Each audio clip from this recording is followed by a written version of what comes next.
the privilege of serving as president of the American University of Kosovo. And it is my pleasure to welcome our distinguished guest here today, a group representing Albanian American success stories. And in some fashion, in the near future, we hope that all of our graduates here at AUK will be joining you with success stories of their own, perhaps here in Kosovo rather than in the United States, but wherever they take their careers after they leave AUK.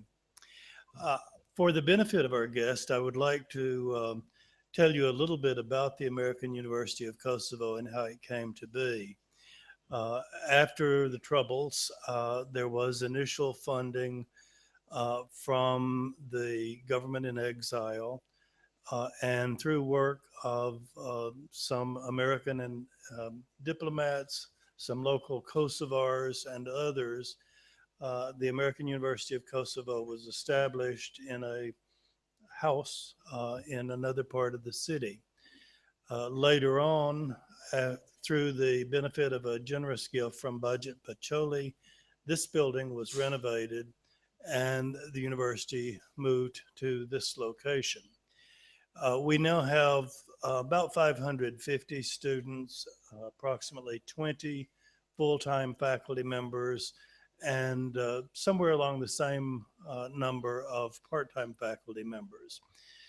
Since the beginning, the university has enjoyed a wonderful association with Rochester Institute of Technology in New York, which is actually the entity which awards the degree to our students, so that all of our students are actually receiving an American degree from RIT.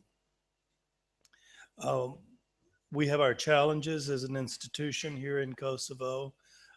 As all of you know, the government has been in an unusual state for the last several months.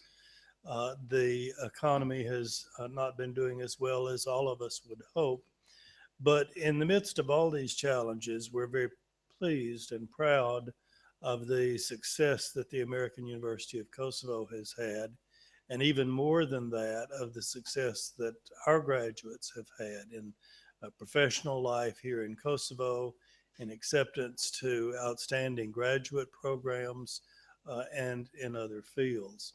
And our hope is that those of you who are here as our guests today, particularly those of you on the panel, will serve as additional inspiration to our students and to our graduates. I mentioned that we have several challenges, and I would say that probably the greatest challenge that we have is the fact that in order to operate the institution at a quality level and with the kind of faculty members that we want to have, we must charge a tuition that is beyond the reach of many, indeed most families in Kosovo.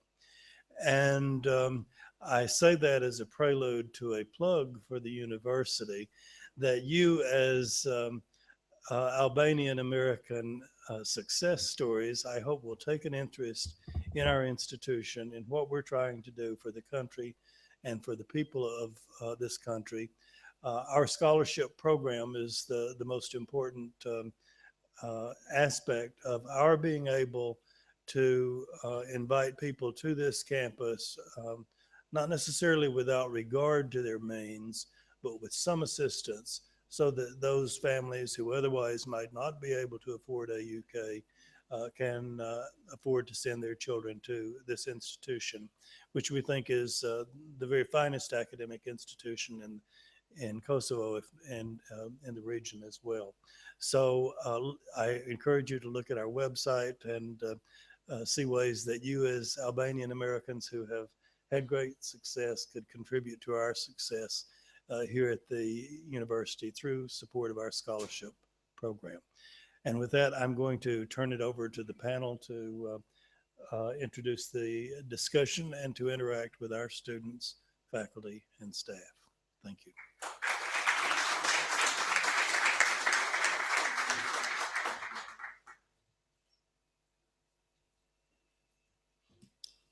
Thank you for having us. And it's so nice to be here. And my name is Dr. Shweta Jakli. I'm the founder of a project, Autisme, for kids with autism. My name is Bix Aliu. I'm currently the Deputy U.S. Ambassador to Podgorica in Montenegro. Let me take this opportunity, first of all, to thank the Albanian American Success Stories Group, Executive Director Vera Mieku, her husband Ismail Mieku. I thank, and of course, I want to thank our guardian angel, Fadil Berisha, for doing a lot for all Albania. So I want to make sure that is very clear. Thank you for so much for this opportunity. Thank you to the Republic of Kosovo for making it possible for us to visit here. Thank you for the American University in Kosovo for making it possible. And I thank Kosovo for giving me my education. So thank you for being a part of who I am. I am currently like I said, the U.S. Deputy Ambassador to Montenegro. I've been with the State Department, the Department of State, for about 13 years now. I've traveled to Dubai, to Poland, to Skopje, Macedonia, to Tirana, Albania. I served in Congress, in U.S. Congress, and then I also taught at our Foreign Service Institute, where our current ambassador here in Kosovo was actually my supervisor, Tracy Jacobson. Ambassador Jacobson worked with me, and I worked for her at the Foreign Service Institute. Really excited to be here. Thank you so much for having us.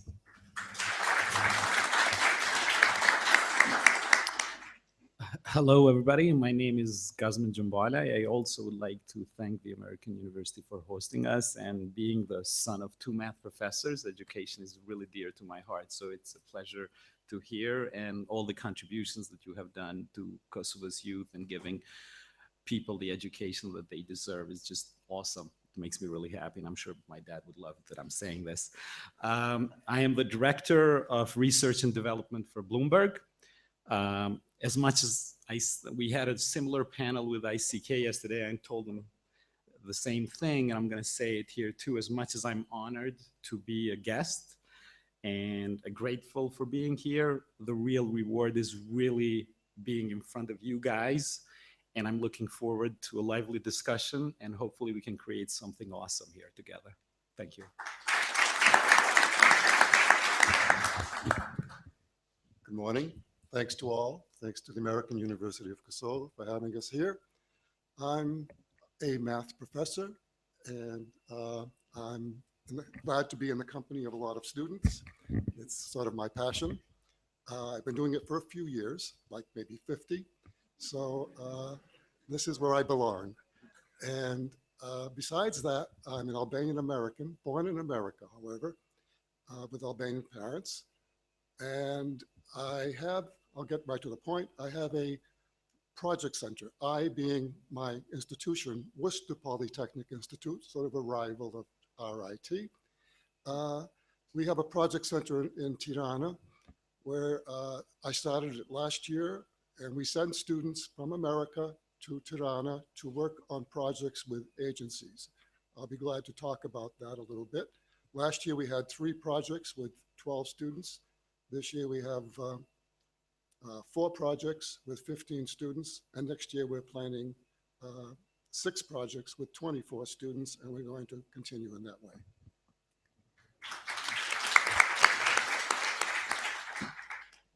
Hello, everybody.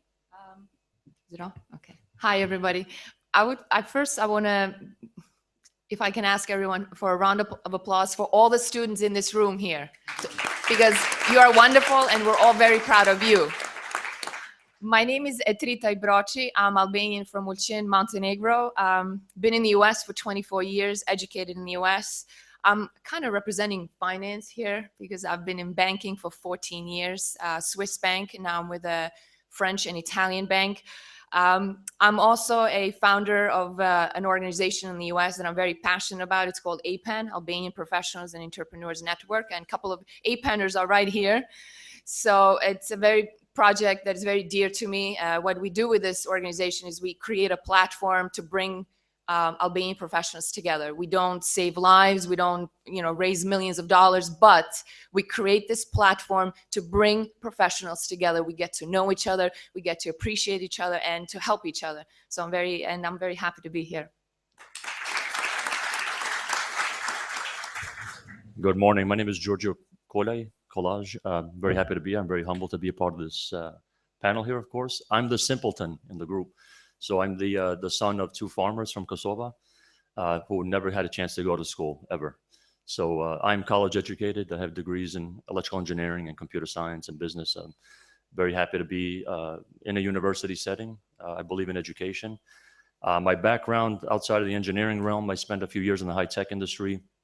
I worked for IBM as a consultant in the strategic outsourcing group of IBM Global Services for about 9 years, with a keen focus on finance and banking, most of the global clients for IBM Corporation, developing large-scale enterprise-strength solutions in the, again, finance and banking sector. After that, I had launched, with some Israelis and a Cuban, launched a high-tech startup. 4 years later, we sold it to a public company. And then I came to my senses. I came back in the family business, which is the pizza business. So my brothers and I founded that company in 1986. After about a 12, 13-year hiatus, I came back. And today we have about 110 units in 7 countries across the globe, and we're in about 26 states. But very happy to be here, and congratulations to AUK. I'm very excited that we have a university.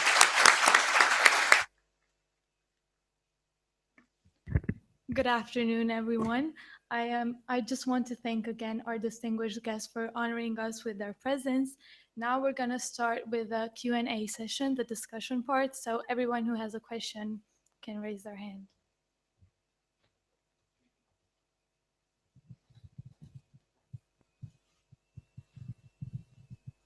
Test. I'm Fatim. I'm a senior student here at the UK, and my question is for the Deputy Ambassador. Is it difficult as a Deputy Ambassador of the US to Montenegro to hold a neutral stand for the cases in Montenegro because of your background? So is this on? No, it's okay. Deputy Ambassador doesn't know how to work the mic. So I think, I'm 100% American. The Albanian part of my background has made me who I am. So I use that experience to reflect on what needs to be done. I think it would be unfair for me to say that I place any nation above any other nation when it comes to democracy. But I will say that I will not tolerate any nation not being treated right.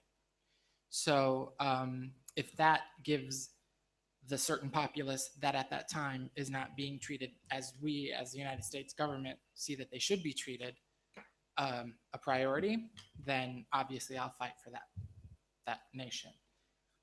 But there's, I've not only served in places where there are an Albanian minority or majority. I've served in places where there haven't been any Albanians, and there's been a Roma minority, or there's been an Italian minority, and I've made sure that all those people were treated equally in accordance to the law. And if the law didn't exist, then I helped formulate a democratic law. Does that answer your question?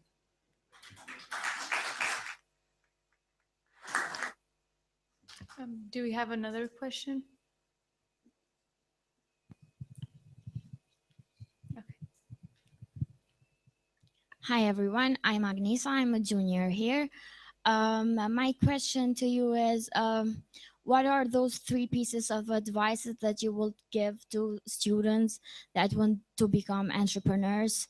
I think this is dedicated to all of you that founded your companies and your organizations.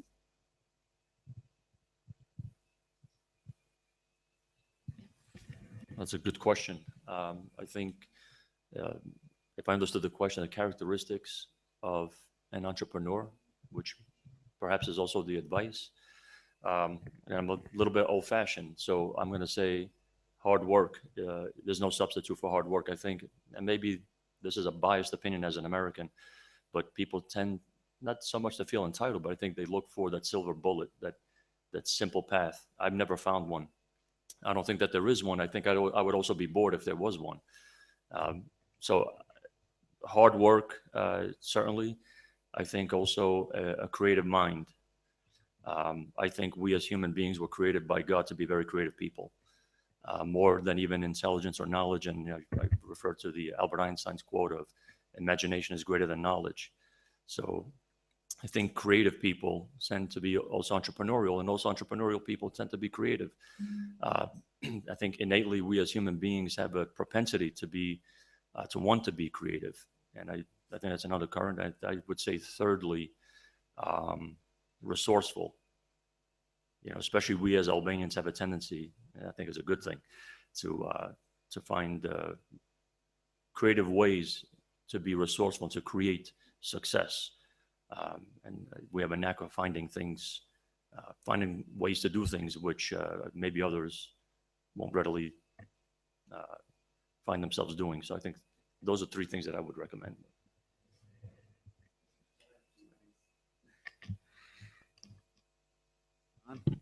It's on. All right. So when I was coming here, even on the ICK, I was thinking like how to answer this question, like how did we make it? Some of us, including myself, I was a war refugee, so I started from zero, literally from zero in 15 years, and I made it, and I was one of the top in the industry. And one thing that comes to mind is integrity. And when Giorgio says hard work, that doesn't mean working hard 9 to 5. That literally means you staying there until it takes whatever it takes to get things done. The reason why I say integrity is because it's really important on how you deal with people. And if you have integrity to yourself, if you set up goals and then you take actions to achieve those goals, that's integrity.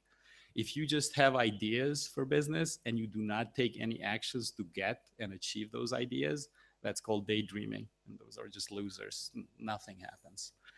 If you just take random actions, it's kind of can be a nightmare. It's nothing. And you have to have the balance of the two. You have to get the ideas and create a vision.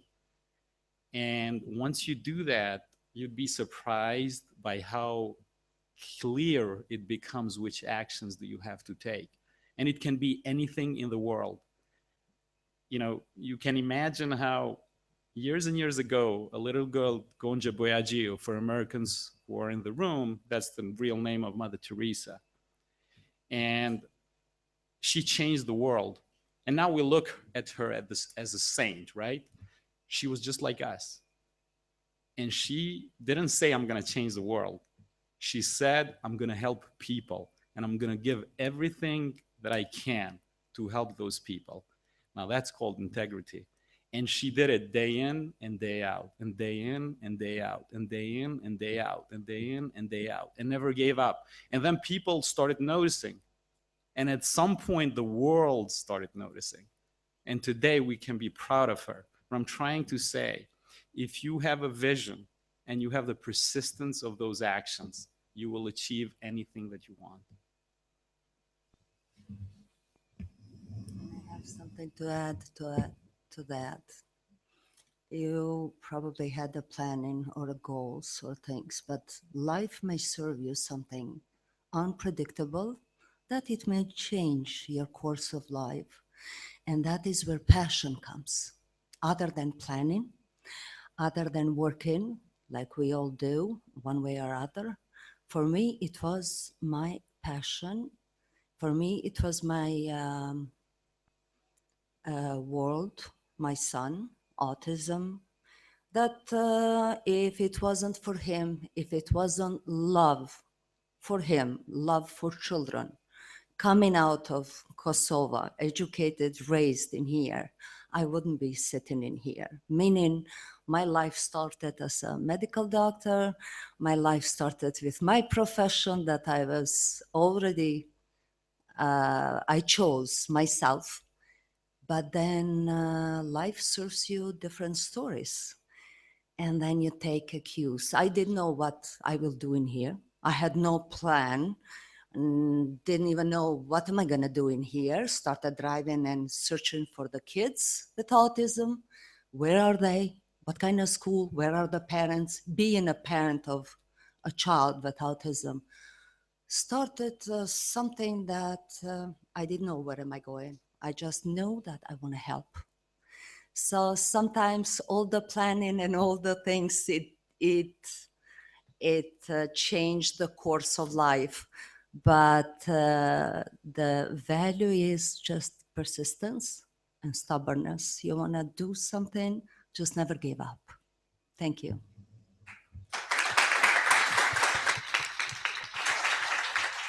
Thank you for those answers. Do you also want to answer? Professor, as I said, but I have two sons who are entrepreneurs.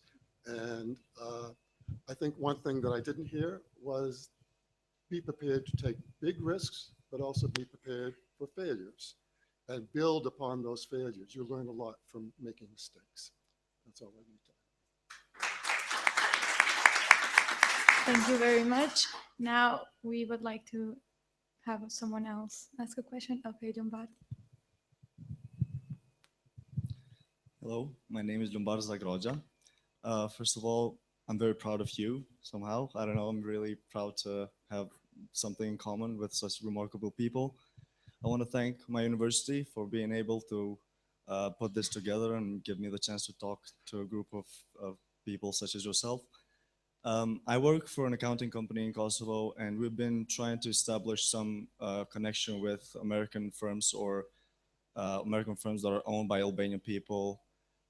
My question is, what do you see potential in that? Do you see potential in somewhere between the lines of outsourcing maybe, or simple connection between Albanian firms and Kosovo firms, I mean, American firms and Kosovo firms, either in finance, in such as accounting or any other industry, maybe call centers or such as that? What do you see as the main potential that we have in this regard? Thank you. So if I could just touch on that a little bit, I think one of the objectives of any U.S. mission, wherever it is to make sure that there's a connection, not only business-wise, but cultural-wise, education-wise, et cetera, with the country. So at the embassy here, I'm quite sure they have a commercial economic section that deals with liaising U.S. businesses with Kosovar businesses. So I think that's really vital that you tap into that, first of all, and try to establish what links have already been established, if there have been any, et cetera. I can't speak for Kosovo, obviously, but I can speak for Montenegro, where we have very dedicated economical outreach to be able to link U.S. businesses with Montenegrin businesses. In fact, we have a very successful business story currently with an Albanian American that opened up a chain of restaurants in Podgorica. So we're really happy about that. But I think another venue is obviously the American Chamber of Commerce. So we have the Montenegrin American Chamber of Commerce in Podgorica, and I'm sure you have one here, if not established one. And then you'll be able to link all the American businesses that are in country here to sort of be a lobbyist group, to be a group to promote American business, etc. And if one already exists, then they can probably assist you in finding an interlocutor from the United States. Another idea that I had, that I've thought of, is maybe have a forum, a business forum here in Pristina or in Albania. You know, you pick the place that will bring all the Albanian businesses and business leaders, maybe in a setting like this, and with additional segments during that day where we can bring American businessmen, American Albanian businessmen from overseas, and just create a setup. Because to me, this is also an exploratory kind of a trip. I would like to know what industries are key. For example, here in Kosovo, I still have to get some clarity. Have they been identified, and what has been done to make these industries either more powerful or another thing that I would like to know more about here is we've had the entrepreneurial panel yesterday, but I would like to know more. Are there any big firms that are being grown here in Pristina and Kosovo, or is it all small entrepreneurs that are trying to create these businesses? So again, if we had this forum where all of this would come to play, it would be on a big setting, and it would create kind of a way for us elsewhere to know what's really happening and how we can contribute.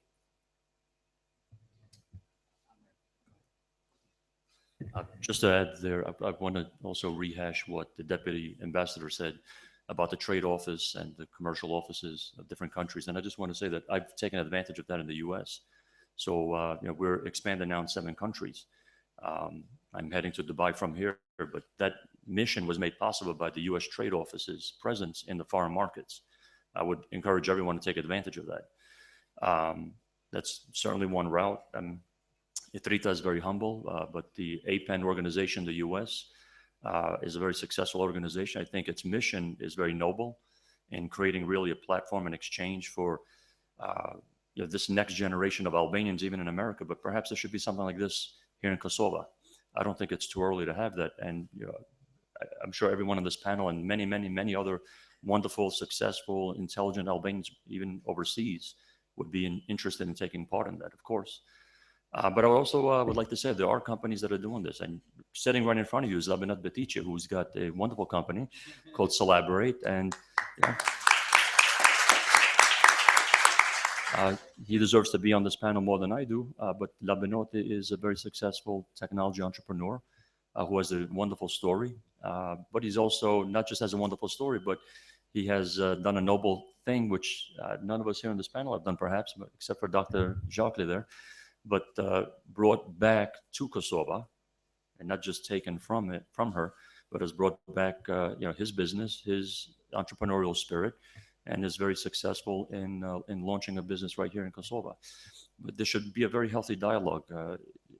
Kosovar Albanians, not because I'm biased toward it, but Kosovar Albanians are incredible people, and we should be able to have a conduit going back and forth, certainly in the U.S., but also in other geographies like Macedonia and other places. But thank you. First, I'd like to say you guys are doing incredible. The questions are just awesome because they are taking the conversation forward and they are helping actually get answers better than ICK. Don't tell them, Labinat. All right. So it really gives me a fuzzy feeling to see a full room of people with my countrymen who speak fluent English and getting an education in a superior education in a superior institution. I am a proud Albanian. I'm an American citizen, but I'm a proud Albanian. And my advice to you is do not wait for anybody. Do not wait for anybody. You don't have to have a call center or anything. I work for Bloomberg, and the guy made $35 billion. And one thing that he said was, whatever you're doing right now, be the best at it. And the things will just fall into places. If you're at school, that's what you're doing. You have to be not a student. You have to be the best student in this school, every one of you. And the reason why I say that is because opportunities are going to open up for you. You're going to start working for a local company. If you get a CPA and you're really good at it, trust me, people are going to find you. ITRITA is going to find you. Dabinoti is going to find you. You have to provide value. I told on ICK and I told them the truth, and I thought that I was harsh a little bit. But then I got some feedback and it appears that people appreciate it. And I'm going to tell you guys too, you are competing with 1 billion Indians and Chinese. Trust me, a similar session is happening in China right now. And they are cheaper than you guys. All right? So what you have to do is to bring value, because you cannot compete in price. They don't have the quality that you guys can bring. You have to bring value. Once you bring the value, people will come. It's like that quote, build them and they will come. Trust me, they will. Once you do that. Dabinoti said in the panel yesterday, he's having trouble filling spots, which means he's struggling to get talent. And he had to open an office in Shkupi because he cannot get the talent that he needs for his company. Imagine that. Unemployment 40% or 60% at young people, and he's struggling to fill them up. That's bizarre, right? That's what I'm saying. You guys need to ace what you're doing and opportunities will open up. He has open position. So that's kind of, don't rely on people calling you. You just ace what you're doing and things will happen.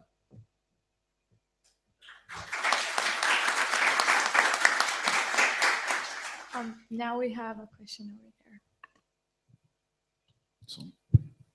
So hi, thank you all for being here. My name is Getvar Krasnici. I'm an AUK alumni. This year, with some of my friends, we co-founded a startup which is called Ekaton. It's a website that brings. This is what I mean. Yeah.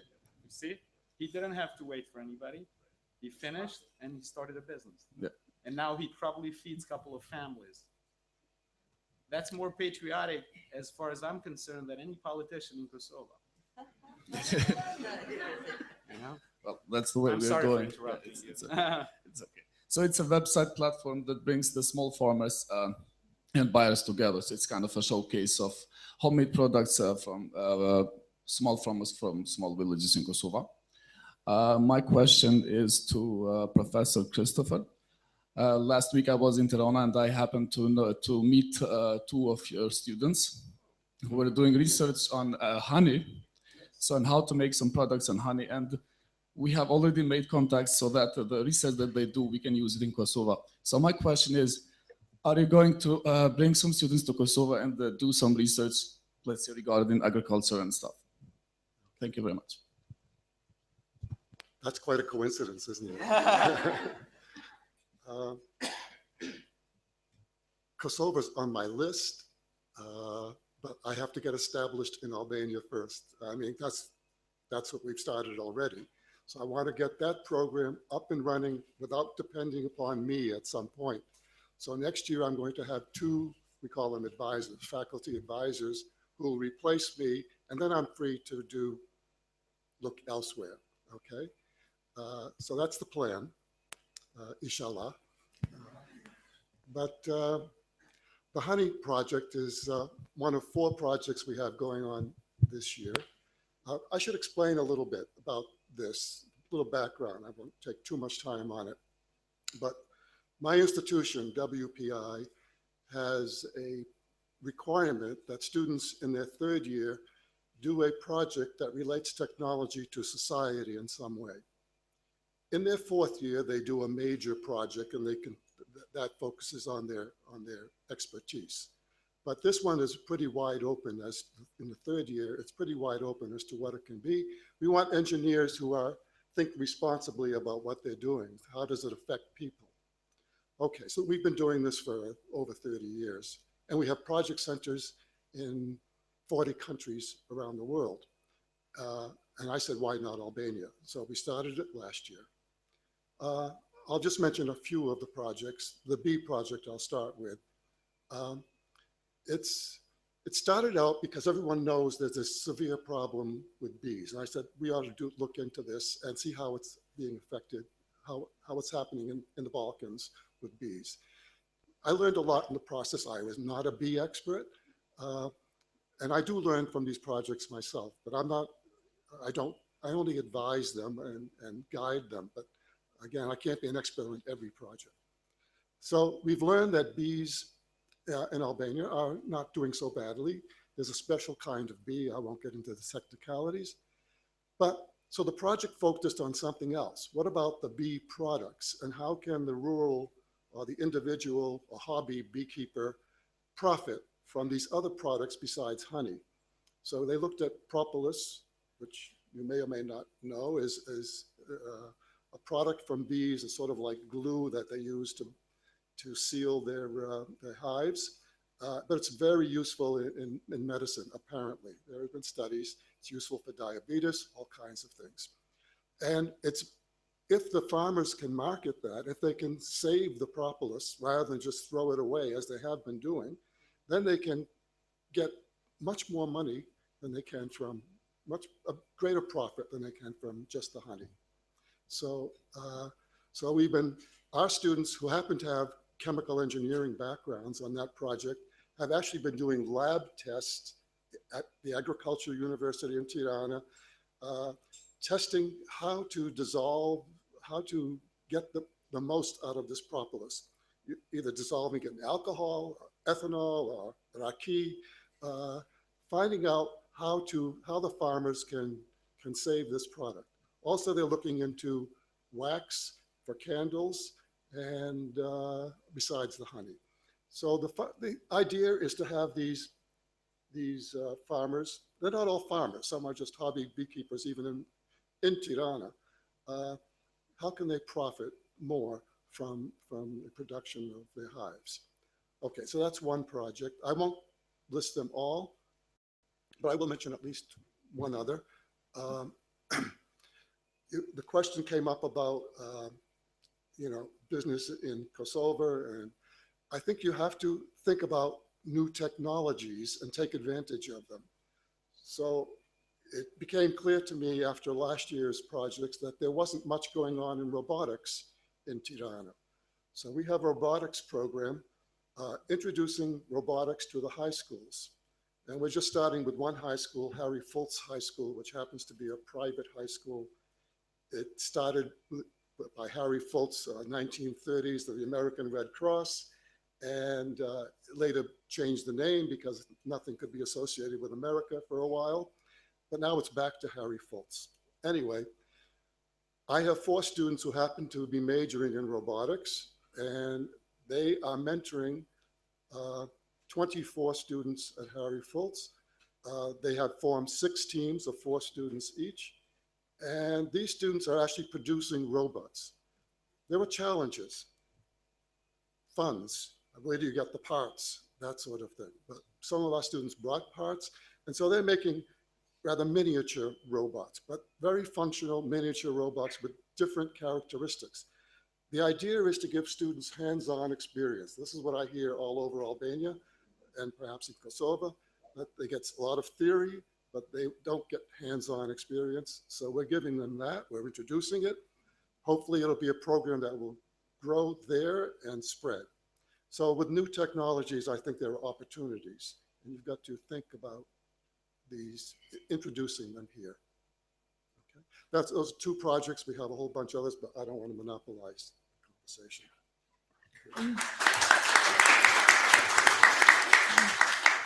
Thank you very much.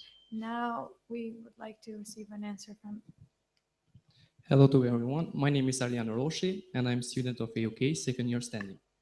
I have a question for Mr. Kolaj. My brother-in-law, Johnny Kola, works for Famous Familia in US. I know that he's a hardworking guy, and he also seems so motivated. My question for you is, what is the key of success that keeps workers so motivated? And the other one, do you have any plan to bring your family business here in Kosovo? Good question. Very nice to meet you. Yeah, John Nicola is my cousin's son. He's a very hard worker. He's definitely an entrepreneur. So I'll start with the second question, which is, yes, we would love to be here in Kosovo. Very much so. That's the easy one. The first question about what motivates employees, this is a very important. We never set out really to build, I think because we didn't dare to think to build a successful business. We didn't know. We actually had a loan to pay back. That's what motivated us. We borrowed 100% of the money to open up the first Famous Familia, which was probably the size of this stage right here, about 300 square feet, 30 square meters. We had borrowed all the money. To us, it was an ungodly amount. How would we pay this money back? So we worked very hard, of course, and thank God, the rest is history. We were able to pay the loan back. But we learned very early on that my 3 brothers and I worked behind the counter. We opened the store, we closed the store. We did that 7 days a week, 24 hours a day. As Guzman said, that there is no such thing. I don't know a single successful person that works 9 to 5. It's unheard of. But eventually we wanted to branch out after 17 years of doing that. And the concern for us was, how do we maintain the quality and the integrity of the business if we're not there? Because you begin to become a very jealous person, which is great in business. What do I mean with that? I mean, being jealous about the business in which you're in means that you're going to safeguard that business like it is your own child. And I hope everybody does this in their business. It's good to be jealous in business. You're going to do everything that you can, every moment, every ounce of blood, every drip of sweat is going to go into protecting that business. But how do you do that when you're no longer there, when you have to rely on somebody else, where you have to trust them with what you've built? This also goes for employees, and even in your own company stores, because I'm here in Kosovo. We have many company stores around the world. We can't be in all places at all times. In fact, we're hardly ever there anymore. The business requires us to be in an office or to be on an airplane or to be somewhere else. So the secret that we found is that if we can take care of the employees, if we can encourage them to be happy, number one, number two, to be enthusiastic about being where they are. This is very important. This is actually the business that we're in. We're not in the pizza business anymore. I mentioned to my brothers that ended a long time ago. We're in the business of taking care of employees. If you can do that, if you can make them happy. And I will tell you, the pizza business in the United States, certainly in New York, we have 76,000 pizzerias in America. Unfortunately, we picked the one business, thank you. We picked the one business that is the most popular, meaning that there are more pizzerias than any other ethnic food category in the United States. So more than the Chinese or the Mexican, what have you, there are more pizzerias. So in New York City, we have about 500 pizzerias in a very small island, about 24 kilometers by about 10 kilometers. So, you know, how do you compete? It's very, very difficult. You have to be creative. You have to be innovative. Of course, you have to produce a great product. But I would say that our main competitive differentiation has always been, I love to brag about it, it's not our pizza. Do we make the best pizza? I believe we do. But my goodness, if we relied on that, I don't know that we would be successful. But we do produce the best employees. Not because we're special, but because we have a knack of finding the best employees. By the way, most of them are Albanian, as you know. So we have great stock of people to choose from. And I will say that you go to any of our company stores, and I believe it's still true, that you will find our manager is still there from day one. It's very hard in a fast food business to hold on to your employees. But this has been really, I think, the secret to our success. If we're considered successful, it's because we have great people. It has nothing to do with me or my brothers, but we have really great people. And I'm sure La Benote would say the same, or any other business owner here. You're only as good as your people. So this is where we make our investment.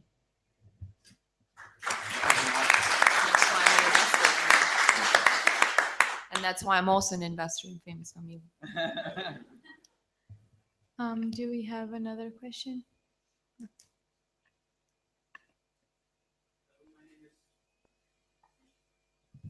Hi, my name is Orbor Kodra, and I'm kind of a bit nervous because I never speak in front of such a lot of people.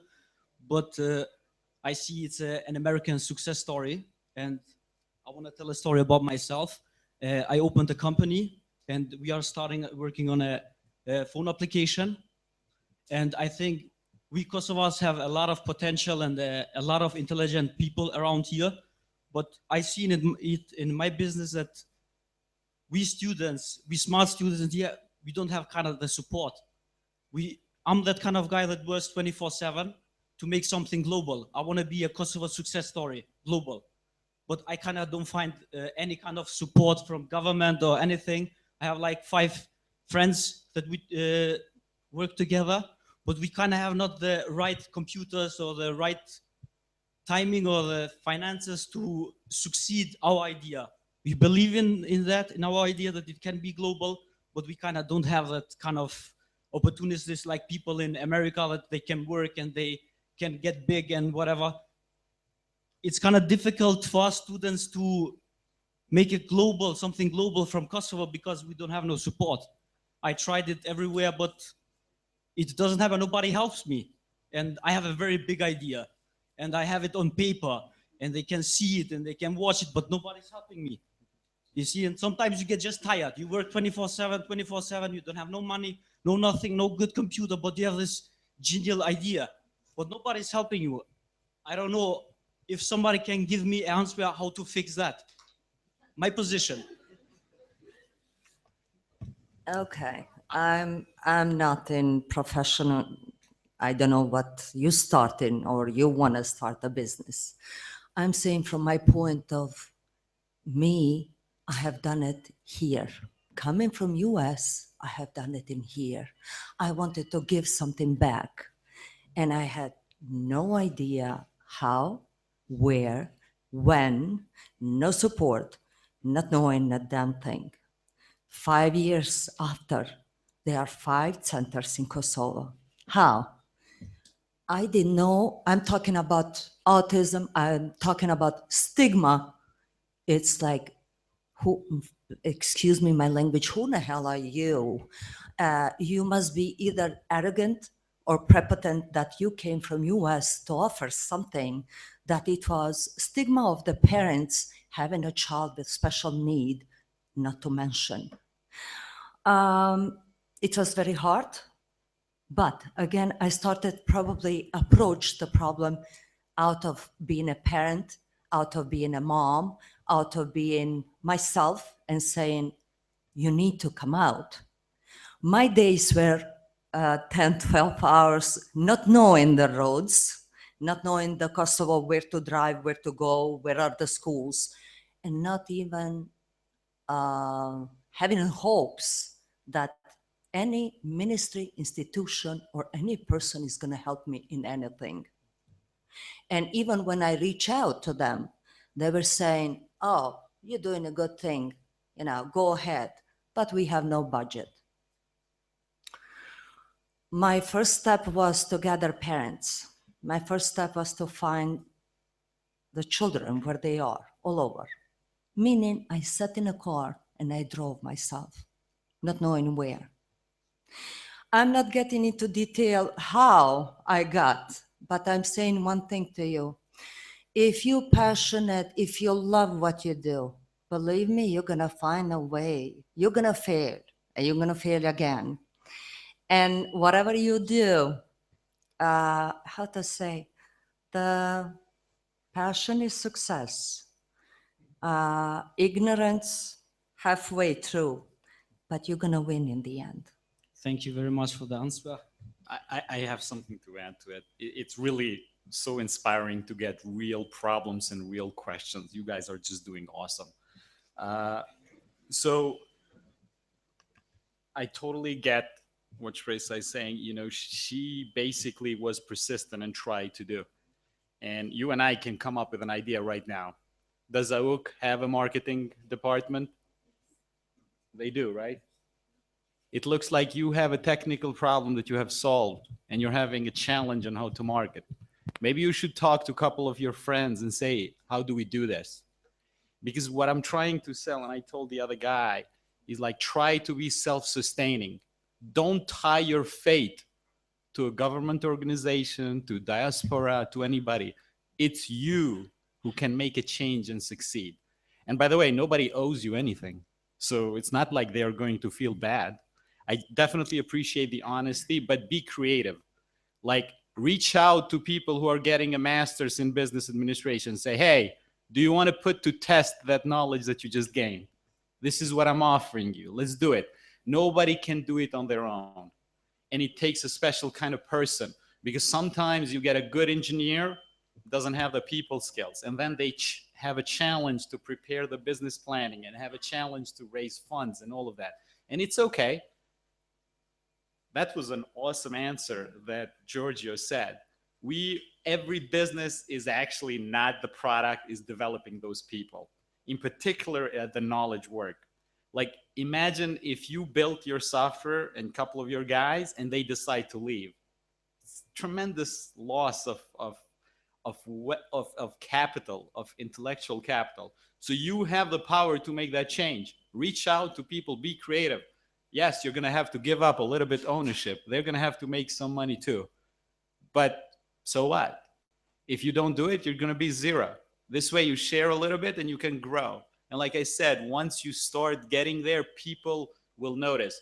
Build a proof of concept. If you don't have servers or you cannot run stuff in the cloud, in Amazon cloud, build a proof of concept where you can sell and show people something working so you can tease them a little bit.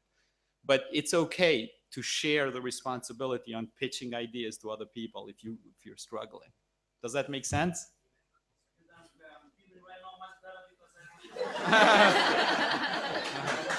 Awesome, man.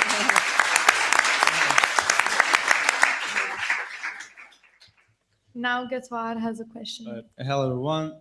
My name is Gatwar Agushi, AUK Junior. I see that you brought a copy of your book, but we will be very grateful if you can donate some copies of your book at our library, as AUK students can read them. And my second request is there's any opportunity that your organization, since you've been successful, can build a relationship with AUK so AUK students can go and in your companies and finish their internship? Thank you. So, yeah, I would.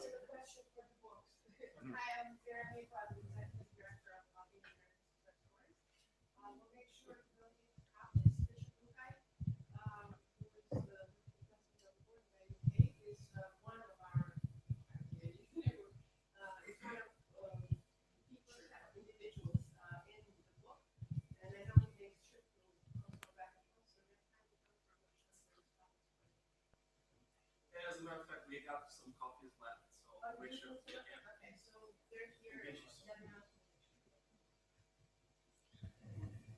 Yeah, I was about to say La Menotti, 4 suitcases of books. I don't know. That was a big expense and it was very heavy. Thank you for bringing them. Oh yeah, thank you, Bear. She'll blame Miss Mary, I'm sure. But we're shipping, okay. You know, I'm in the pizza business, and also my background in computer science. But you know, I think every Albanian, certainly in America, and I know thousands of them, and by the way, this is proof we're here today. We want a relationship and want to build a healthy exchange with our countrymen and women here. We're very proud to be Kosovar Albanians. We brag about that, actually. But if I may, I'm so sorry, but I wanted to go back to the very important question, because I also like real world problems, not always theoretical, Professor. But we like pragmatics as well. I want you to know I've been in the same situation as you more than once. The problem about being an entrepreneur is you're going to find yourself down and out and devastated. You will. It sounds sexy, you know, to be an entrepreneur. It's extremely dangerous. You got to be careful what you ask for. And I mean that in a very nice way. I'm sure if you ask people like La Benotte, you know, it's, you find yourself in a dark, cold place many times. And the champion is the guy who gets back up, who's not afraid to be there. You sound frustrated, but I take that frustration as passion. I think it's a great thing. Don't ever give that up.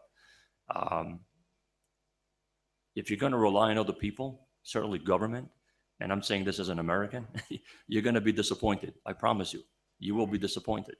And that's not a bad thing. I just want to make sure that you don't, and as a capitalist pig that I am, don't rely on government. As a matter of fact, I don't want a government handout.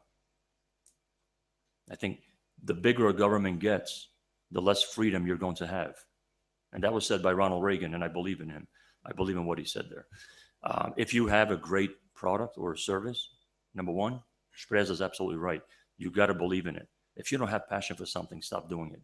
I don't know why you're wasting your time on this life, on this earth, doing something that you're not passionate about. So number one, you have to be passionate. Number two, prepare, like the professor said, prepare to take risks. Nothing in life is worth doing if you're not passionate about it and you're not willing to take the risk. So, you know, don't rely on the government, but find creative ways. If you have something that's really worth being out there, you're going to have a lot of competition. Like Asmanda said, we are competing not only against the Indians and the Chinese, you're going to be competing against other Albanians right here in Kosovo. But you will find a way, absolutely guaranteed. Our first pizzeria burned down. Nobody came to our rescue. We lost all of our money. And that was from a poor family, poor Albanian family in New York City. We didn't sit there saying, what's going to happen next? We got up, we dusted our shirt, we went straight back to work. The very next day, we were cleaning a burned down restaurant. Okay? Nobody came, no Albanians, the news didn't come. The government wasn't there with a bag of money to help us. It wasn't sexy. We put on our dirty clothes and we cleaned up. But this is what you got to do. My father died on the way out of here, you know, in Italy to come to America. It would have been very easy for her to say, emire. She never asked anybody for a handout. You know, she instilled the principles and the morals that we have as Albanians to go out and work. I don't know what your product is. I don't know what your service is, but I can guarantee you, whatever it is, there are ways to get it to market. And if you can't if you're frustrated that it's not happening here in Kosovo, the great news is if it's a technical product or service, the world is your stage. Don't wait for to sell it here in Kosovo. There are international means for getting your product or service out to market. You should explore those. If you have any questions about that, email me. I have some answers. I'm sure at Rita through APEN and other practical means of getting it to market, it's a wonderful world out there. Take advantage of it. I would also add to that. I mean, we have Labinot here. We keep mentioning his name, but he is a success story. And yesterday, I don't know if you were present at the Kosovo Innovation Center. I think that's another amazing platform for you to just network with other people. And I'm sure you have an entrepreneurs network here in Kosovo. Just use any type of networks that you have here, and don't, as Georgia said, forget, relying on the government. Work with your peers. Work with people that are also in your field. I'm not in technology, I'm in finance, but the more I spend time in Pristina, I hear there's so many technology gurus here in Pristina. So, you guys should get together and maybe I would love to come to a entrepreneurial forum and see all the different beautiful innovation. Trust me, and as Gazman said, if you have something amazing, people will come from everywhere in the world, and capital will be secondary. Thank you very much. Now,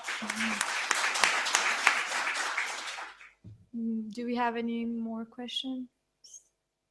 Okay, we'll go there.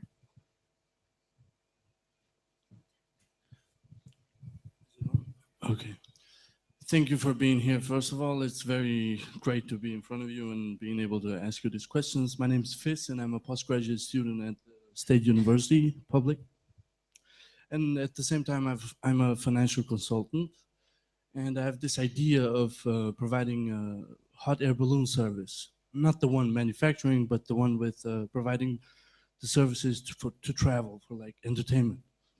And my father is kind of a construction guy. He's old fashioned, like you say. And he doesn't believe in stuff like that. He doesn't believe in luxury, in providing luxury services. So, and other than my father's, he's an obstacle, obviously, but not that he doesn't believe in me. He just doesn't believe in the luxury services. He's more like the guy, okay, produce bread because it's cheap and everybody needs it.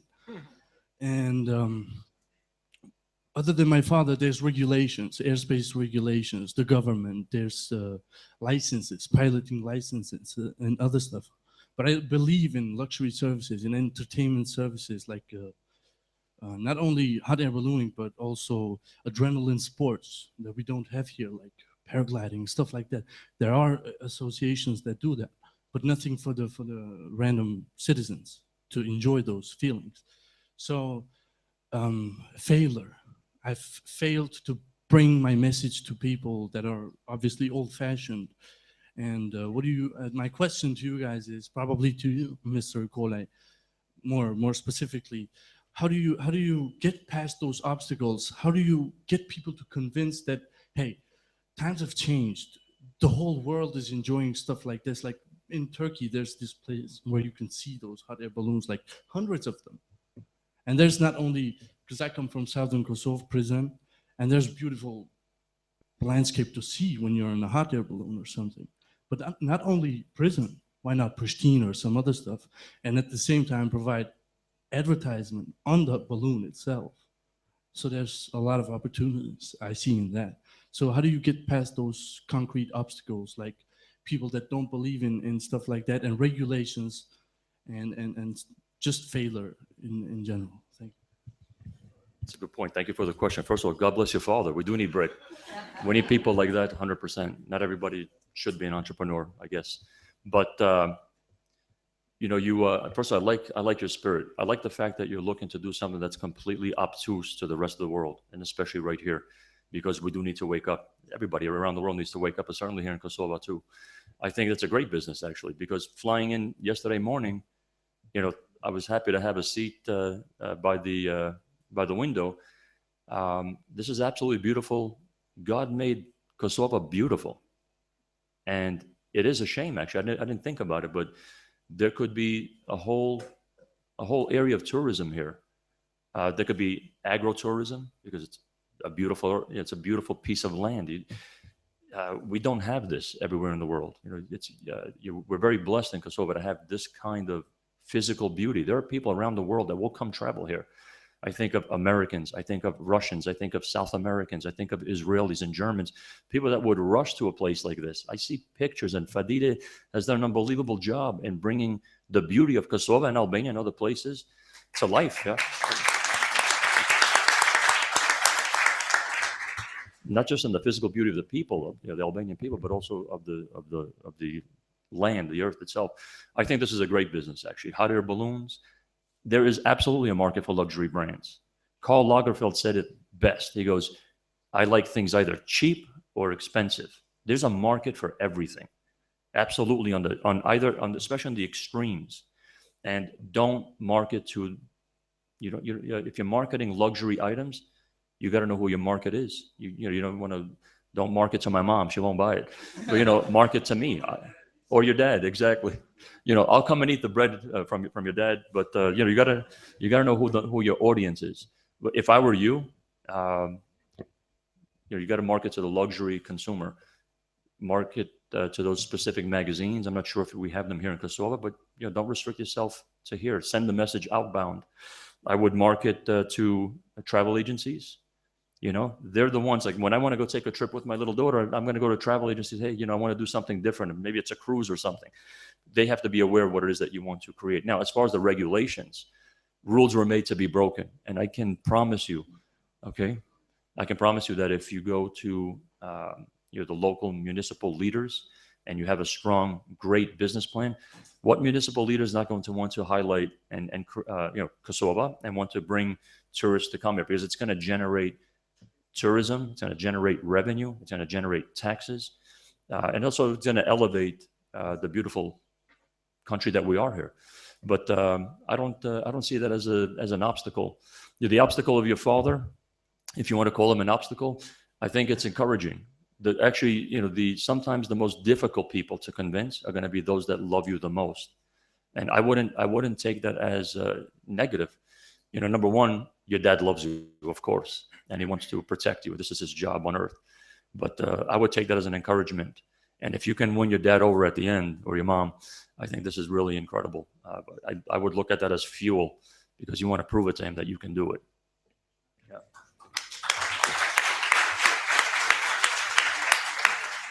What I would add to that, being in finance, I do a lot of research of the luxury industry and luxury sector, and I'm always mesmerized when I see these luxury stocks just keep going higher and higher, and you wonder how many more Louis Vuitton bags can the Chinese and the Russians buy, but they keep buying them. So as Georgia said, there's definitely a market. I think it's an excellent idea. Here, where your education, using your school, your marketing department, create a solid business plan, do the SWOT analysis, do everything that you've learned about, and then have this solid business plan and present it to whomever as Giorgio said, you have to also do some work in which is going to be your target audience. That's key. This does not go to every single person. But once you get one or two or three customers, this spreads out, because wealthy people, they like these unique experiences. They will pay for it. And as Giorgio said, this is a beautiful country, and you will find a way for everybody to benefit from it. All right, it's on. I wanted to say I've got it all written down, and it is already a business plan for which I've been awarded a prize for the most creative business plan by a workshop. The European office here, the European Union's office here awarded me this prize. But more specifically, regulations, government, and people that are scared of new things, because people obviously are scared of new things, because in Slovenia, perhaps a few years ago, some pilot of this hot air balloon, 20-year-old experienced pilot, happened to miscalculate some weather conditions and stuff, and ended up killing 5 or 6 people on the passengers of the balloon. And that kind of raises pessimism in some people, because if he, with 20 years of experience, did that, you're not pretty solid. You're not going to be able to provide security and stuff. But are we secure on the roads with our cars? I'm pretty sure that's not the point. I always try to bring the message that people are going to love it. People are going to love it. They're going to be probably scared the first few times when they enjoy it. But after all, the message is going to spread, and then they're going to love it. I think. If I may, I'm reminded of the story as you were speaking about, I forget his name now, the engineer that designed and built the Brooklyn Bridge in New York. It's the first suspension bridge. Thank you. Grobli. Okay. Ah, Robley. Okay, good. Thank you. The gentleman, people were terrified. People were really, really scared. People, they thought, it'd be the end of the earth. No one wanted to get on the bridge until he personally got to the top of the tower, of one of the two towers of the suspension bridge, strapped a piece of whatever it was, metal or leather or whatever it was. Imagine that. And he swung himself. And Brooklyn Bridge is very high. If you haven't been on it, it's pretty damn high. I wouldn't even want to walk up the steps and look down at the tower, but this is what he did to prove to the world. And this is what people do. If you're really innovative, maybe you take a hot air balloon ride yourself, you televise it, and you start from Pristina, Prizren, and you go to Albania with it. I'm not sure. I'd be terrified to do it, but that might be the rush. But if you do it and you make a big marketing thing out of it, you begin to, I think of people like, I can't believe I forget his name now, Virgin Atlantic. Yeah, Richard Branson. This guy is incredible. He used to forces people to jump out of airplanes, his top leadership. Yeah, think of people like Ellison from Oracle. I mean, these are risk takers. If you want to really change their mind, you can actually change the law. You do something like that, you pull a stunt off like that becomes a very marketing blitz. That's what I would do.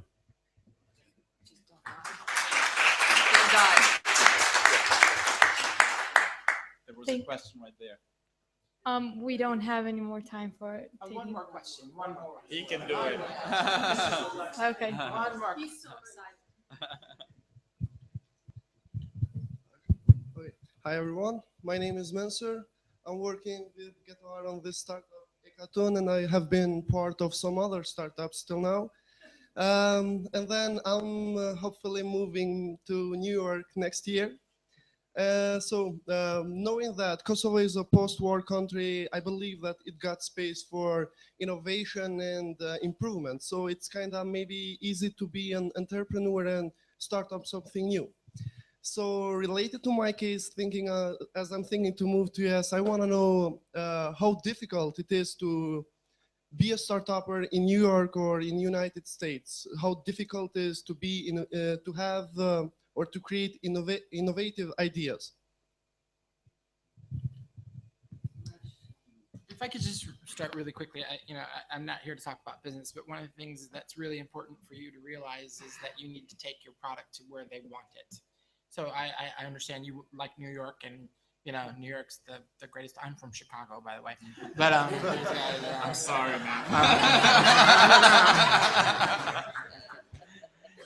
So I think what you need to really do is you need to think about what you want to do and where your best target audience is. I would really recommend that. So in fact, perhaps maybe your product would be more useful in Lake Placid or I don't know where. But what you would do then is try to transfer. New York's a wonderful place. There's great, there's a lot of opportunity, etc. But you have to make sure that you have the niche where your niche can be and where your target audience is. That's what I would look for first. All right, so you hit my exciting. I love New York. So Chicago's a great town, but we have the best pizza in New York. Not us, but New York City has the best pizza. But first of all, welcome to New York. It's a great place to be. It's the center of the world. Right Giorgio, after I like your pizza. Thank you. But, so do I. But no, it's a great place to come and be. By the way, it's a high-tech product, I'm assuming, that you're putting together. New York is the new Silicon Valley. If anybody hasn't figured it out for the last few years, Google has moved there, a lot of great companies. I can put you in touch with people in New York for high-tech, 100%. That's actually was my space before pizza. But you don't need to be in a certain place to sell the product. Especially if it's a high-tech product, you can be. I buy technology from companies around the world. In fact, when I was at IBM, my last 3 years there, IBM Global Services, I was buying a lot of, on behalf of IBM, buying a lot of technical services from people in Pakistan and India, China, all over the world, South America. And Labinot is nodding his head. I'm sure he buys from all over the world. But certainly look us up if you're coming into New York. I'm happy to take you around and introduce you to people. It's a very, no matter where you are, you're going to find some, you're going to find some obstacles on the road. New York is not cheap to start up a business there, but you're going to have a lot of exposure. I'm not sure what else to say about it. You don't need to be in New York, but welcome. From my end, I mentioned I'm one of the members and founders of Albanian American Professionals and Entrepreneurs Network, APEN. So we're planning 2 events. One is going to be an APEN entrepreneurial event where we're going to bring, it's going to be a panel discussion with some of the top entrepreneurs in New York City from the restaurant business, finance, construction and real estate, and also technology. Part 2 of that event is going to be an APEN entrepreneurial event focused on Albanian tech and startups. So there we plan on having someone from Google. So we're going to mix it up. We'll have people that are innovators, but also recruiters and possibly some investors. So you're more than welcome to join. Probably January. I'm not going to give a date because we always give dates, and then we all have full-time jobs. So, it takes time to plan these things. I think all of us, at least most of us, have seen the stair code that is in the entrance of AUK. There is no elevator to success. You have to take the stairs. I believe that these people showed us best that to become successful, you really need to work hard and be the best in what you do. With that in mind, I would like to call President of AUK to do the closing. Thank you very much.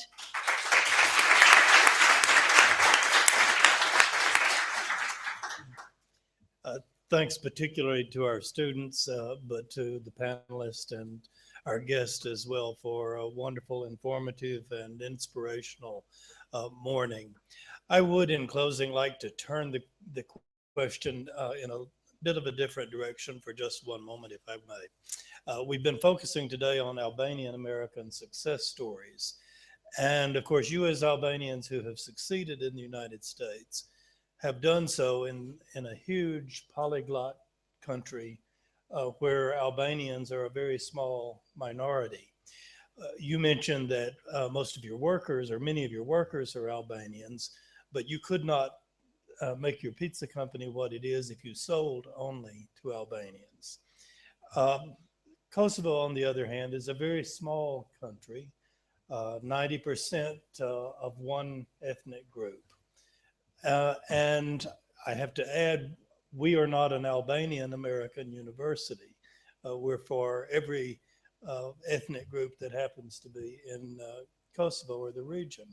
So my question is, how has the experience of being a small minority in this huge country impacted what you do? And does that give you any perspective that you would relate to our student body, 90+% of whom are Albanian Kosovars?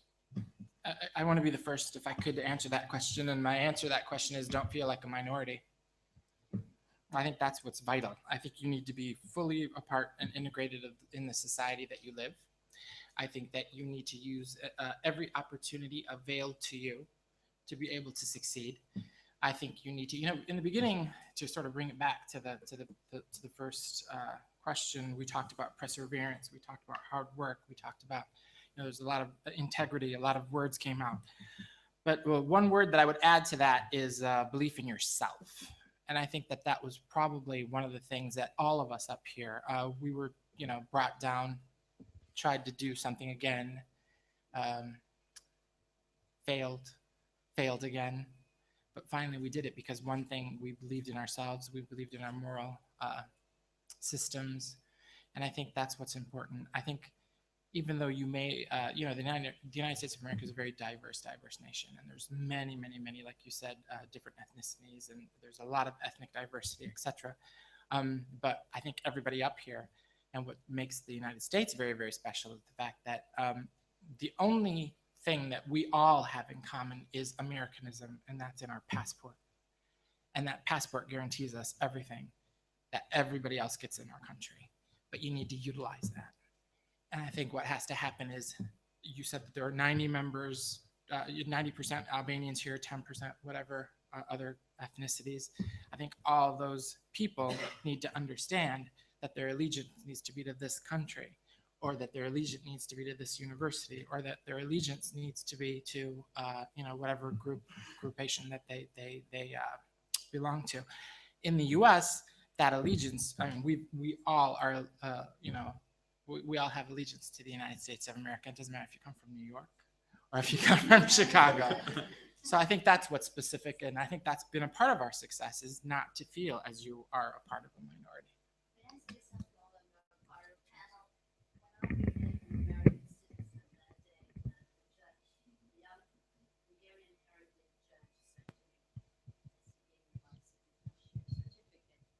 He said, and remember, Lumi, citizenship has no seniority, and that is the key and what is great about America.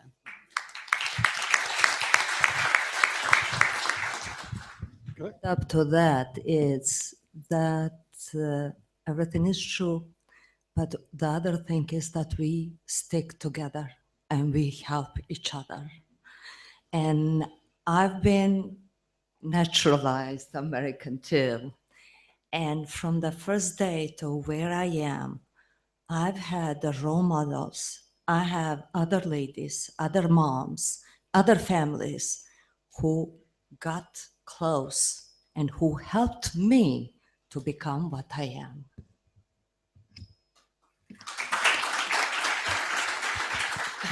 Just to add a little bit to that, I grew up in a different generation from most of the panelists. And as an American, I was born in the States. I still felt very strongly Albanian. And it was difficult to explain to others who are not Albanian what that meant. And because they would think I'm Armenian or something else. They didn't know where Albania was. They don't know it today, frankly, in America, where Albania is on the map. So I took that as a challenge to, not to say that I would be better than the people around me, but I had this behind me. I had a sense of pride in being Albanian, and I always kept it. And I look forward to the day when I could pass that on to my children, and I think I'll try to do that as well. So whatever it is about being Albanian that makes you special, hold on to it, okay?